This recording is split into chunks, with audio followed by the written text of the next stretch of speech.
할렐루야. 우리 좌우 앞뒤 분들과 인사하겠습니다. 우리 사랑합니다. 축복합니다. 선한 사람 됩시다. 네, 감사합니다.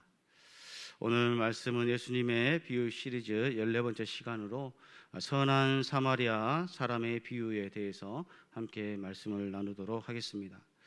성 프란시스의 이야기입니다. 그가 제자들과 함께 어느 산간에 있었을 때 일입니다. 어느 날 저녁 프란시스가 잠깐 어디 나간 사이에 산속에서 길을 잃고 도둑이 그 제자들을 보고 먹던 떡이 있으면 좀 달라고 겁을 주었습니다. 그러자 그의 제자들은 그 사람에게 화를 내면서 네 이놈들, 너희들이 이래서 먹을 생각은 하지 아니하고 도둑질해서 먹다가 마지막에는 우리 선생님의 마른 떡까지 먹으려고 여기까지 왔느냐라고 호통을 쳤습니다. 제자들의 호통을 들은 도둑들은 그 말에 양심에 찔렸는지 책망하는 소리를 듣고 집에서 나가버리고 말았습니다.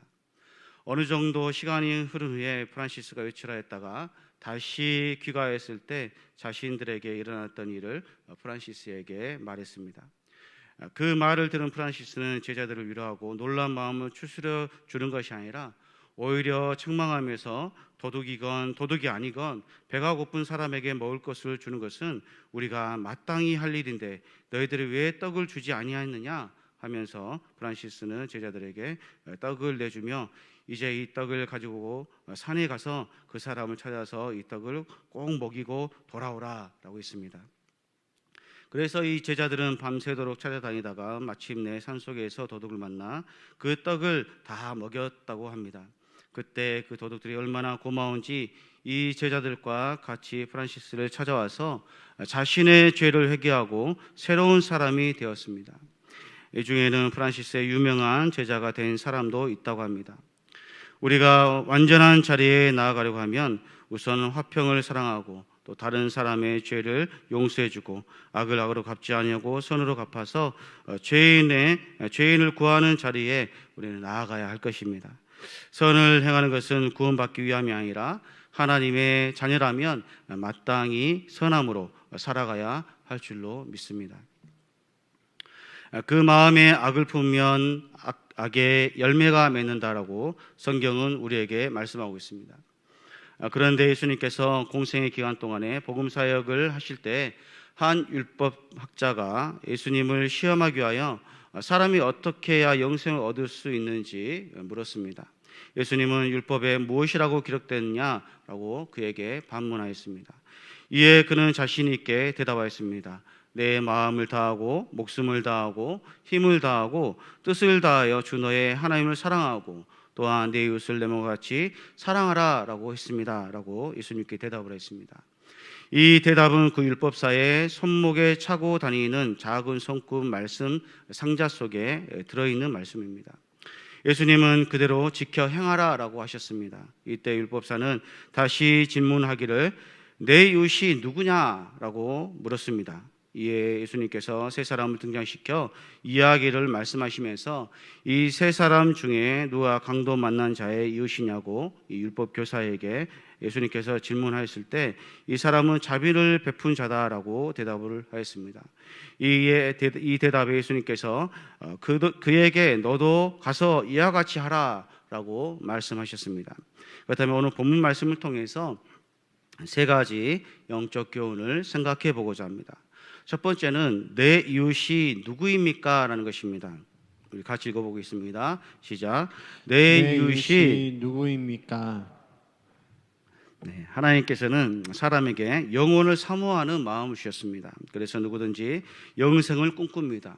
영원한 삶을 살기를 원하기에 자신이 늙고 병들어 죽는 것을 누구든지 사람이라면 다 두려워하고 또 싫어합니다. 이 율법사는 예수님이 어떻게 대답하는지 보기 위해 어떻게 하면 영생을 얻을 수 있는지 예수님께 물었습니다. 자신을 믿어야 한다고 하면 신성모독죄로 율법에 고소하여 형장으로 끌고 가려는 목적이 있었을 것입니다. 예수님께서 이런 일을 한두 번 당하신 것이 아니기 때문에 이미 그 마음을 꿰뚫어 보시고 오히려 그를 부끄럽게 만드셨습니다. 예수님께서는 이 율법 교사에게 율법에 무엇이라 기록되었으며 내가 어떻게 읽었냐라고 질문을 하였습니다. 그는 대답하기를 27절에 보면 내 마음을 다하며 목숨을 다하며 힘을 다하며 뜻을 다하여 같이 읽겠습니다. 주 너의 하나님을 사랑하고 또한 내 이웃을 내 몸과 같이 사랑하라 하였나이다. 아멘. 이 율법 교사가 이렇게 대답한 것은 신명기 6장 7절에서 9절 말씀을 근거로 대답한 것입니다. 둘째로 내 이웃을 내 몸과 같이 사랑하라는 말씀은 레위기 19장 18절 말씀을 그가 인용해서 한 말씀이었습니다. 레위기 19장 18절 말씀에 보면 원수를 갚지 말며 동포를 원망하지 말며 이웃 사랑하기를 내 몸과 같이 하라. 나는 여호와니라 라고 말씀하고 있습니다. 유대인들에게 이웃은 이방인이 아니었습니다. 그들에게 이웃이란 같은 유대인, 같은 동족이나 또 유대교를 따르는 사람들만이 이웃으로 인정하였고 또 배타적인 사마리아인이나 또 이방인들은 이웃으로 인정하지 않았습니다. 그런데 이 율법 교사는 예수님이 어떻게 말씀하시는지 또 궁금하였습니다. 이는 랍비이기 때문에 유대교 율법에는 해박한 지식이 있고 또 그에 합당한 삶을 살았다고 자부하는 사람이기 때문입니다. 즉 자신의 의를 내세우며 자신이 의롭다고 생각했던 것입니다. 이 율법 교사가 구약의 말씀을 인용하여 예수님께 말씀한 것은 그가 그만큼 율법에 대해서는 자신 있기 때문이었습니다. 그는 누구보다도 말씀대로 살아왔다고 자부하고 또 스스로가 대견하다고 생각하고 자신보다 말씀을 잘 지키는 사람은 없을 것이라고 생각하였을 것입니다. 그렇기에 그는 자신에게 예수님에게 율법에 대하여 말했던 것입니다. 사실 그보다 더 말씀을 잘 하시는 분이 바로 예수님입니다. 왜냐하면 예수님은 말씀 그 자체이시기 때문입니다. 하나님이 되시는 예수님께서 그를 충분히 꾸중하고 다그치실 수도 있으시지만 예수님께서는 그렇게 하시지 않으셨습니다. 왜냐하면 예수님은 사랑과 용서와 인애와 자비가 많으신 분이시기 때문입니다. 하나님은 사랑이십니다. 내가 정말 예수님의 사람이고 하나님의 말씀을 쫓는 사람이라고 한다면 하나님의 말씀이 무엇이라고 하는지 잘 알고 그 말씀대로 살아가려고 우리는 힘써야 합니다. 이것은 필연적으로 내 자신의 삶을 통해서 내 주변에 있는 사람이 알 수 있을 만큼 변화되고 또 열매를 맺는 삶을 반드시 살아야 한다는 것을 뜻합니다. 예수님께서는 내 대답이 옳도다, 맞다라고 대답하시면서 말씀대로 행하라, 그러면 살리라 라고 말씀하셨습니다. 살리라라는 것은 말씀을 믿고 행함으로 구원을 얻게 될 것을 말씀하신 것입니다. 그는 여기에서 멈추지 않고 한 단계 더 나아가 이렇게 질문합니다. 그것은 이제부터는 자기의 의를 나타내려는 계획과 목적을 가지고 의도적으로 예수님께 그는 질문을 하였습니다. 내 이웃이 누구입니까? 라고 예수님께 질문한 것입니다. 이는 유대인이기 때문에 유대인만 자기의 이웃이고 구원받은 백성이고 하나님의 선민 이스라엘이기에 유대 동족과 유대교를 따르는 자들을 내가 사랑하고 그들을 섬기고 가르치고 사랑하면 완전하지 않습니까? 라는 내용을 내 이웃이 누구입니까? 라는 질문 가운데 내포하여 그가 질문을 하였던 것입니다. 그는 완전한 삶, 도덕과 율법과 양심과 규례적으로 하나님 보기에도 유대인들이 보기에도 존중받을 만한 삶을 살고 있다고 자신하였을 것입니다. 그러나 예수님께서 이 율법 교사에게 그의 생각을 완전히 깨뜨리셨습니다. 예수님은 선한 사마리아 사람의 비유를 들었습니다. 사건이 일어난 배경은 여리고입니다. 예루살렘은 해발 760m 고지대였고 또 사해에서 가까운 여리고는 해면보다 400m나 낮은 곳에 위치해 있었습니다. 예루살렘과 여리고는 36km 거리였고 또 이 길은 채석장같이 암석뿐인 광야의 터널처럼 좁게 나 있는 꾸불꾸불하며 또 경사를 이룬 이 길에는 낮에는 강도들이 자주 출몰하는 곳으로 여행자들에게는 위험한 길이 아닐 수 없었습니다. 제롬에 의하면 AD 4세기 말까지 이 길에 강도떼들이 자주 출몰하였다라고 기록하고 있습니다. 여리고는 오아시스가 있어 각종 과일과 또 농산물이 풍요롭고 요단강 동편에는 팔레스타인에 통하는 군사 경계의 중요한 관문이어서 이 길은 강도로 악명 높은 길이었습니다. 고대의 이 길은 악명 높기로 유명한 길이었습니다. 로마인 역사가 스트라보는 폼페이 장군이 여리고로 가까이 있는 요단에 요새를 파괴할 수밖에 없다고 기록하였습니다. 동행자 없이 혼자 이 길을 지나는 여행자는 반드시 강도를 만나거나 또 매를 맞거나 죽임을 당한다라고 했습니다. 십자군들은 이 길 중간 위치에 성체를 세워서 순례자를 보호하였습니다. 그래서 이 비유를 듣는 자들 가운데 어떤 사람은 강도들을 열심당으로 생각했다고 추측할 수도 있습니다. 왜냐하면 요세푸스에 의하면 열심당을 강도라고 불렀기 때문입니다. 본문에서 때려라는 말은 그가 자기 목숨을 보호하려고 또 강도들과 다툰 것을 의미하고 있습니다. 그리고 그것을 벗기라고 하는 말씀은 상해를 당한 자가 국적이나 사회 신분이 없어졌다는 것을 또한 의미하고 있습니다. 그 당시 사회에서 착용한 것은 그가 속한 국적과 또 사회의 신분을 나타내기도 하였습니다. 그래서 옷을 벗기고 버려둔다는 것은 그가 도움이 필요한 자라는 것을 강하게 의미하고 있었던 것입니다. 한 제사장은 나귀를 타고 예루살렘으로 가는 길이었습니다. 그는 고위 사회 지도자였고 또 그 소속에 속한 사람이었습니다. 그러나 그가 강도 만난 사람을 보고 큰 고민에 빠졌습니다. 유대계 율법에 따르면 죄인들을 제사장이 돕는다는 것은 죄인들을 매우 싫어하는 하나님을 반대하는 일처럼 생각하였기에 이방인들 돕는 일도 주의해야 했기 때문입니다.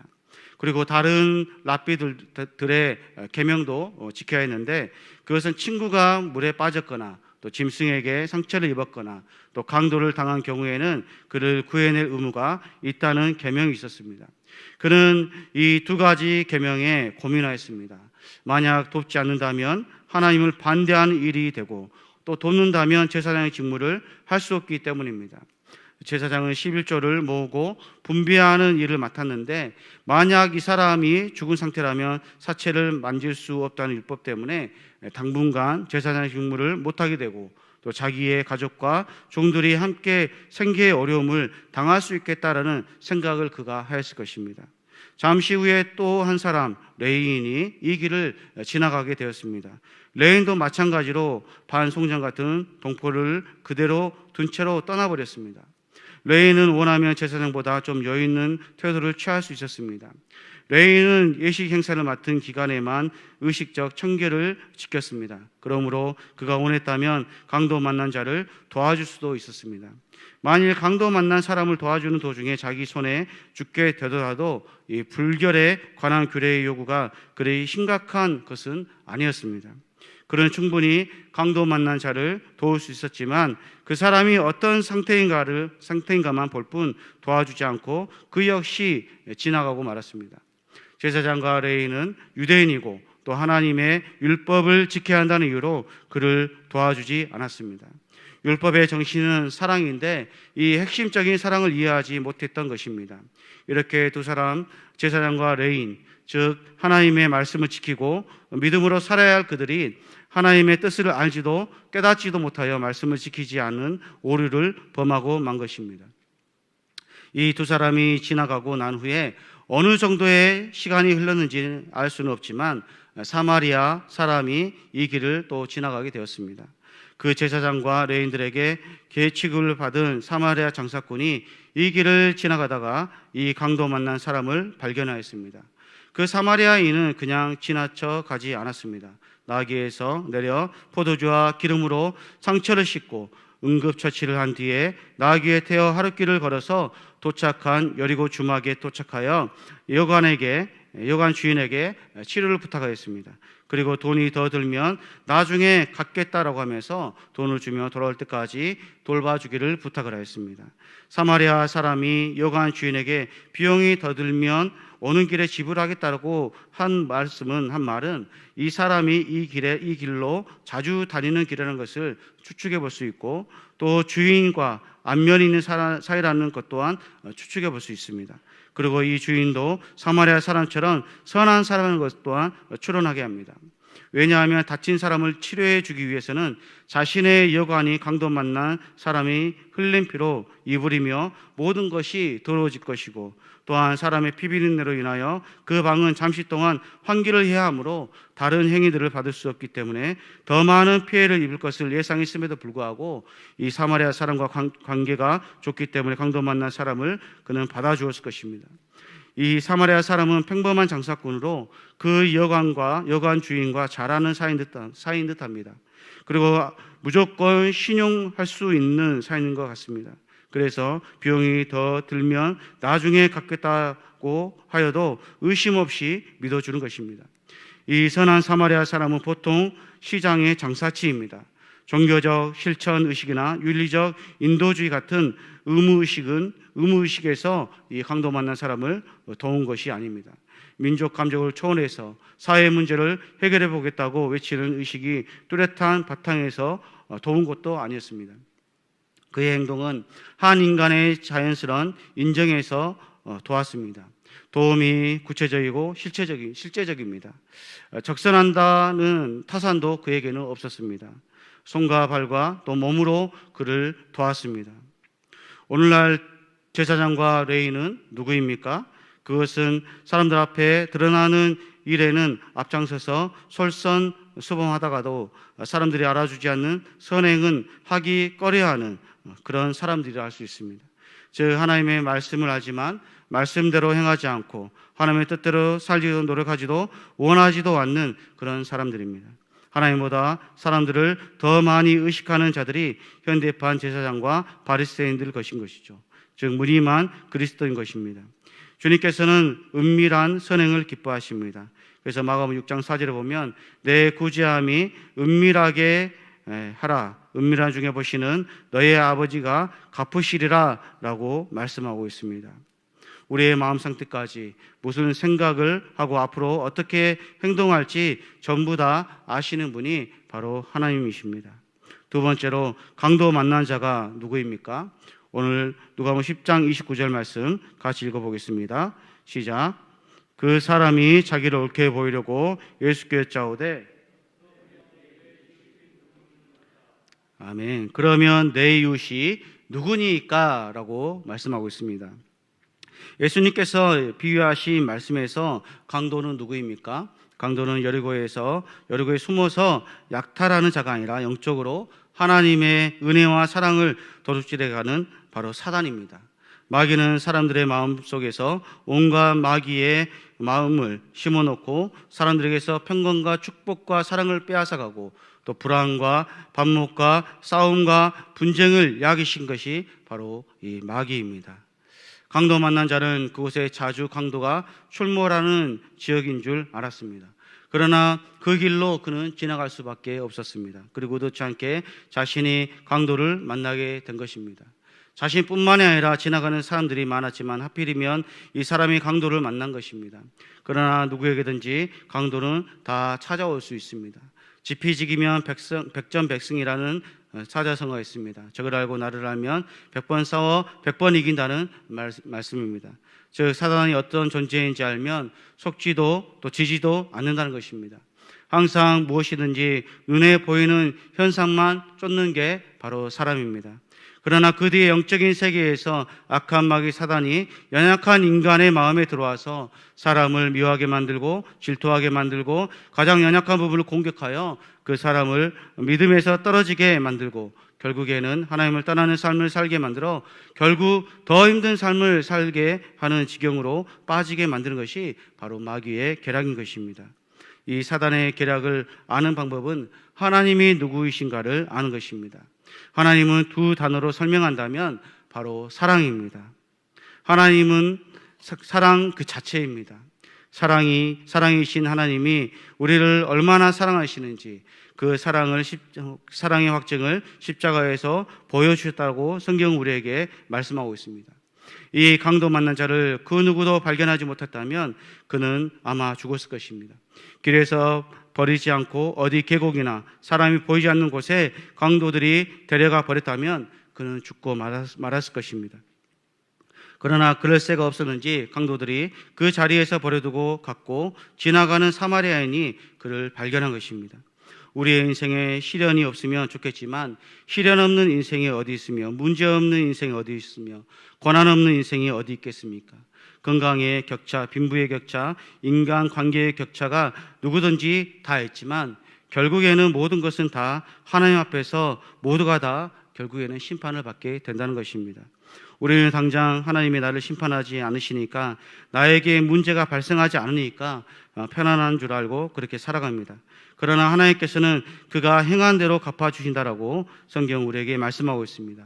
민수기 14장 28절에 보면 이렇게 말씀합니다. 우리 같이 읽겠습니다. 시작. 그들에게 이르기를 여호와의 말씀에 내 삶을 두고 맹세하노라. 행하리니. 아멘. 내 귀에 들린 대로 내가 너에게 행하리니 라고 말씀하고 있습니다. 14장 29절 상반절 말씀에 우리 같이 읽어보겠습니다. 시작. 너희 시체가 이 광야에 엎드려질 것이라. 아멘. 그렇습니다. 하나님께서는 우리의 말대로 행하신다라고 말씀하십니다. 광야의 백성들이 원망하며 죽게 생겼다고 말하여서 그들이 정말 광야에서 모두 죽었습니다.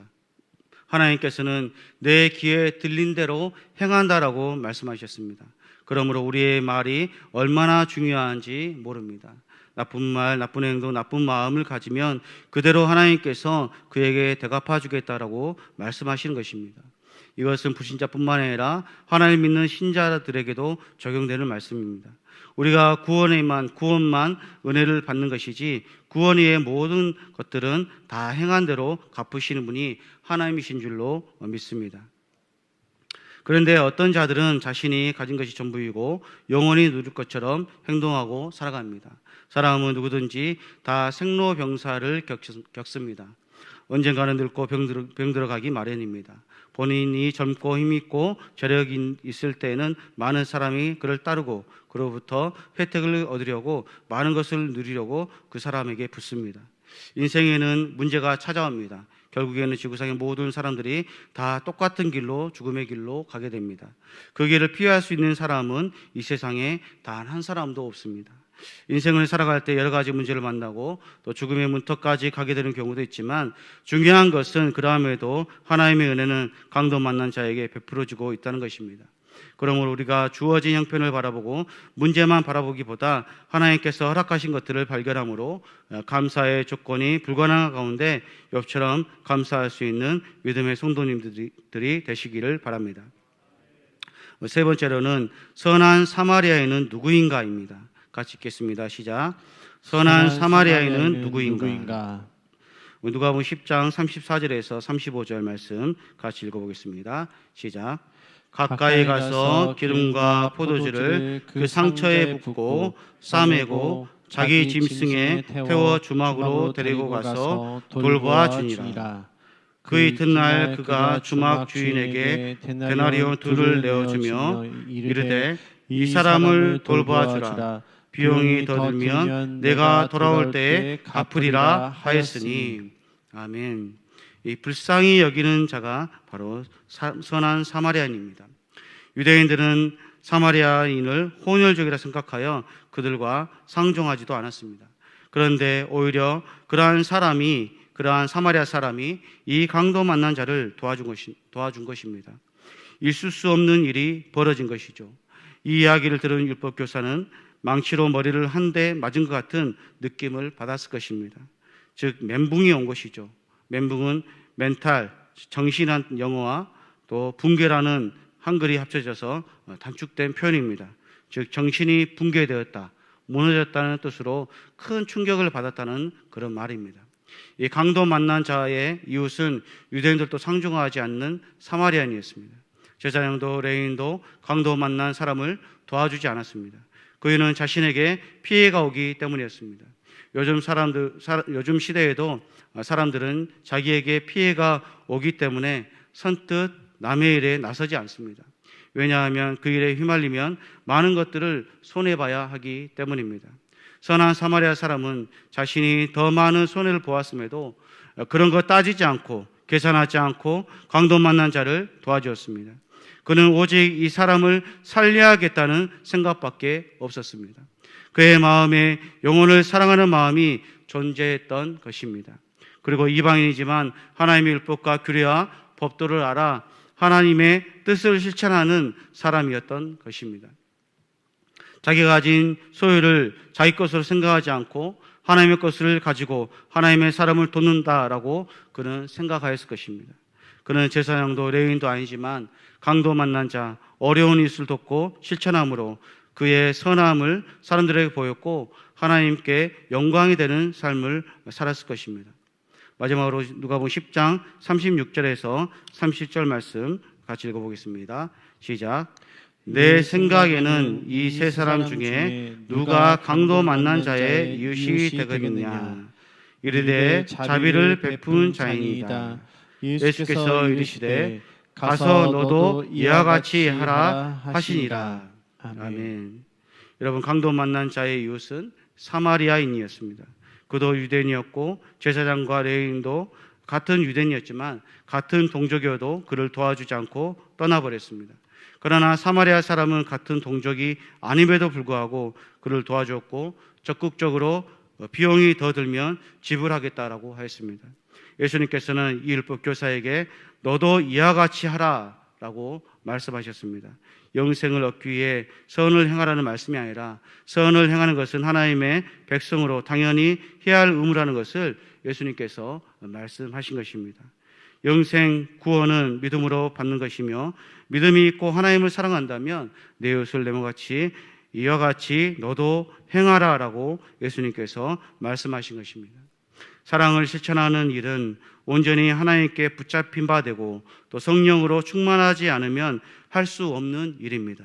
성령으로 은혜로 충만할 때 하나님의 은혜로 성령 은혜로 또 사랑을 실천하는 일을 할 수 있는 것입니다. 마지막 결론입니다. 사랑하는 성도 여러분, 사마리아인의 비유의 목적은 하나님의 사랑의 실천입니다. 하나님의 백성이라면 세상 속에서 다른 사람들과 똑같은 목적과 방법으로 살아가지 말고 하나님께서 원하는 방법대로 살아가야 할 것을 우리에게 교훈해 주고 있습니다.